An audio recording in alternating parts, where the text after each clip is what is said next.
Ya, Iya. dalam hidup saya kalau sesuatu tidak sesuai dengan hati nurani saya dan saya belajar dan saya melihat ternyata undang-undang dan peraturan itu juga tidak memihak ke majikan, ya tak gas, Mbak. Kalau saya sih begitu. Iya sih Mas, saya tuh dulu pengen bergerak dari dulu. Cuman kan dianya ngancam-ngancamnya ini loh Mas, Ya yang justru ngancam mau justru di-blacklist, yang ancaman-ancaman ngancam sekali mau lagi. dikurangin gaji, nggak Iya. dibayar gajinya, bahkan mengancam seperti itu. Ya sampean ngerti nggak kalau sampean tidak digaji, sekali lagi sampean bekerja di tempat itu dan sampean tidak digaji dalam 1 bulan atau dalam periode 1 minggu, sampean bisa menuntut ke majikan 350.000 Hongkong dolar.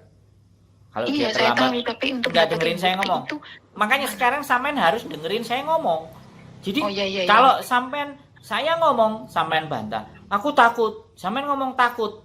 Takut itu obatnya apa sih? Berani. Iya. Tidak ada lain. Kalau takut itu tak biarkan ngomong ke sampean, maka yang ada dalam hidup sampean hidup penuh dengan ketakutan. Nek Iya sampean ya hidup Mas. penuh dengan ketakutan dan tidak berani, sia-sialah sampean nelpon saya. Saya nggak bisa Oh iya memberikan iya. support keberanian buat sampean.